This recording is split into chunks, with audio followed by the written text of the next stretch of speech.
శ్రీమతి కడియం కావ్య గారు ఒక white paper ఆమె గత 3-4 సంవత్సరాల నుంచి కరోనా సేవా కార్యక్రమాలు నిర్వహించారు. ఈ నెల 13వ తారీఖు జరిగే పార్లమెంట్ ఎన్నికలలో వరంగల్ పార్లమెంట్ నుంచి కాంగ్రెస్ పార్టీ అభ్యర్థిగా కడియం కావ్య గారు వారి యొక్క విజయం ఖాయమైనట్టుగా మేము భావిస్తున్నాం. ఎందుకంటే స్టేషన్ గన్పూర్ నియోజకవర్గంలో పాటు వరంగల్ పార్లమెంట్ పరిధిలోని అన్ని అసెంబ్లీ సెగ్మెంట్లో పార్టీకి ప్రజలలో వస్తున్న స్పందన చూస్తే పార్టీ అభ్యర్థి కావ్య గారి విజయం ఖాయమైందనిగా మేము తెలియజేస్తున్నాం. ఒక మెజార్టీ నిర్ణయం జరగాలి అంతే తప్పితే విజయం ఖాయమైంది. స్టేషన్ గన్పూర్ నియోజకవర్గంలో గౌరవ పెద్దలు టిపిసిసి కార్యదర్శి శ్రీమతి ఇందిరా గారు, స్థానిక శాసనసభ్యులు కడియం సిఆర్ గారి ఆదేశాల మేరకు 3 రోజులుగా గ్రామాల్లో బూత్ కమిటీ యొక్క విస్తృత స్థాయి సమావేశాలు, గడప గడప ప్రచారము, తర్వాత పార్టీలో చేరికలు చాలా ఉధృతంగా జరుగుతున్నాయి. ఇక్కడ ఉన్నటువంటి కాంగ్రెస్ నాయకులందరూ కూడా గ్రామాల్లో జరిగే ప్రచారాలని పర్యవేక్షిస్తున్నారు. మేము కూడా విజ్ఞప్తి చేస్తున్నాం స్టేషన్ గన్పూర్ నియోజకవర్గ ప్రజలకు, ఈ నెల జరిగే 13వ తారీఖు జరిగే ఎన్నికల్లో కాంగ్రెస్ పార్టీ అభ్యర్థిగా శ్రీమతి కడియం కావ్య గారిని భారీ మేయర్తో గెలిపించాలని కూడా కోరుకుంటున్నాం. ప్రత్యర్థులు ఉన్నారు ఎవరైతే బీజేపీ బీఆర్ఎస్ పార్టీ వాళ్ళు డిపాజిట్ల కోసం మాత్రమే ప్రయత్నం చేయాలని కూడా నేను తెలియజేస్తున్నా. వాళ్ళు 2-3 స్థానాలకు పోటీ పడతారని మేము ఆశిస్తున్నాం. శ్రీమతి కడియం కావ్య గారు ఒక వైట్ పేపర్ ఆమె గత 3-4 సంవత్సరాల నుంచి కరోనా టైంలో కూడా స్టేషన్ గన్పూర్ నియోజకవర్గం కాకుండా దాదాపు ఉమ్మడి వరంగల్ జిల్లా స్థాయిలో కడియం ఫౌండేషన్ ద్వారా సేవా కార్యక్రమాలు నిర్వహించారు. ఆమె మంచి వ్యక్తిత్వం గల, మంచి సేవాగుణం గల నాయకురాలు. రాబోయే రోజులలో వరంగల్ పార్లమెంటు సభ్యురాలుగా వరంగల్ కాన్ఫరెన్స్ కి సేవలు అందిస్తారు. వరంగల్ అభివృద్ధి పైన పూర్తి ప్రణాళికతో ఉన్నారు, చిత్తశుద్ధితో ఉన్నారు.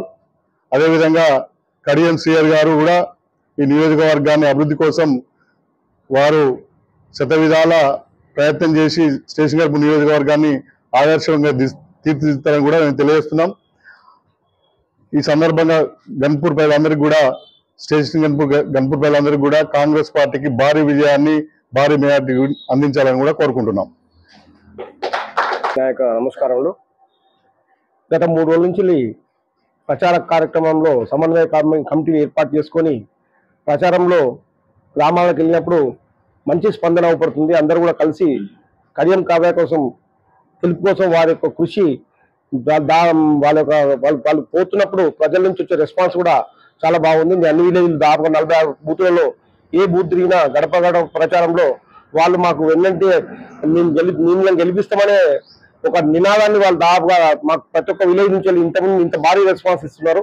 మేము ప్రతి గ్రామం కూడా ఈ రోజు వరకు దాదాపుగా అన్ని గ్రామాలు కూడా 18 గ్రామాలను గ్రామ పంచాయతీ కూడా తిరగడం జరిగింది. ఈ రోజు వరకు అన్ని గ్రామాలలో 3 రోజులు జరుగుతున్న ప్రచారం చాలా బ్రహ్మాండంగా ఉంది.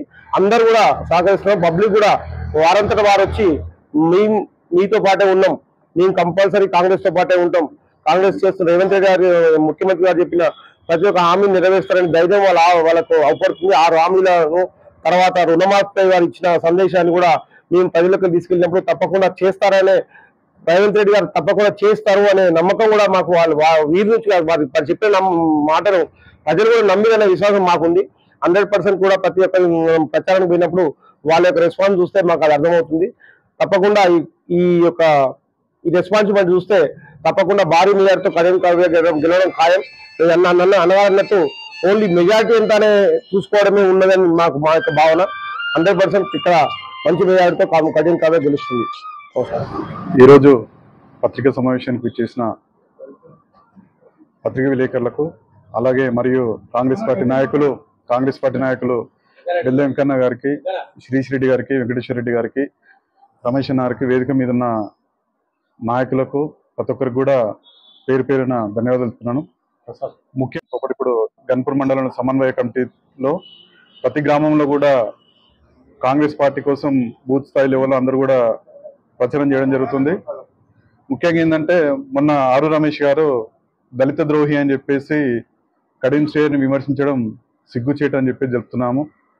ఇవాళ ఆరు రమేష్ గారిని అతను చేసే భూదందాలు కానీ, ఎన్నో అక్రమ వ్యాపారాలు కానీ, అక్రమంగా కాంట్రాక్టులు పేయటం, ప్రజాధనాన్ని దుర్వినియోగం చేసినందుకు ప్రజలు తువాల్లో చెప్పిట్టు కుట్టినట్టు అతను ఓడగొట్టినా కూడా తనకి ఇంకా సిగ్గు రాకపోవడంతో పాటు కాంగ్రెస్ పార్టీ నాయకులను విమర్శించడం మానుకోవాలని చెప్పేసి డిమాండ్ చేస్తున్నాము.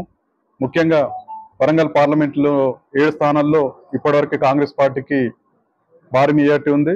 రేపు రాబోయే రోజుల్లో కూడా కడియం కావ్య గారు 2 లక్షల మెజార్టీ తోటి గెలుస్తా అని చెప్పేసి కూడా గ్యారంటీ ఇస్తున్నాం. అలాగే కేసీఆర్ గారు మొన్న అన్నారు, రాబోయే 3 రోజులలో గన్పూర్లో ఉప ఎన్నికలు వస్తాయి, కడియం శ్రేయర్ గారు ఓడిపోయి రాజయ్య గారు ఎమ్మెల్యే అవుతారని చెప్పేసి చెప్తుండ్రు. ఆ కేసీఆర్ గారికి మేము ఒకటే అడుగుతున్నాము, గతంలో కాంగ్రెస్ పార్టీ నుండి గెలిచి టీఆర్ఎస్ లోకి వెళ్ళిన ఎమ్మెల్యేలు మరి ఆ రోజు ఎందుకు రాజీనామా చేయించలేదని చెప్పేసి కాంగ్రెస్ పార్టీ పక్షాన డిమాండ్ చేస్తున్నాము. ఇవాళ జనాలను అయోమయానికి గురి చేస్తూ అసత్య ఆరోపణలు చేస్తూ అసత్య ప్రకటనలు చేస్తున్న టీఆర్ఎస్ నాయకులకు ఒకటే డిమాండ్ చేస్తున్నాం, చిల్లర మాటలు మానుకోవాలని చెప్పేసి డిమాండ్ చేస్తూ కేసీఆర్ గారు తల కింద పెట్టి కాలు పైకి పెట్టి జపం చేసినా కూడా స్థానికంగా ఎమ్మెల్యే గారు కడియం శ్రేయర్ గారే ఉంటారని చెప్పేసి 3 నెలల తర్వాత ఎమ్మెల్యే పదవి పోవడం కాదు, 3 నెలల తర్వాత రేవంత్ రెడ్డి గారి నాయకత్వంలో క్యాబినెట్ లో మంత్రిగా ఉంటారని చెప్పేసి ఇక నుండి అయినా కూడా లేనిపోయిన ఆరోపణలు మానుకోవాలని చెప్పేసి చెప్తూ రేపు రాబోయే రోజుల్లో కడియం కావ్య గారు 2 లక్షల మెజార్టీతో గెలుస్తారని చెప్పేసి తెలుపుతున్నాం. జై కాంగ్రెస్.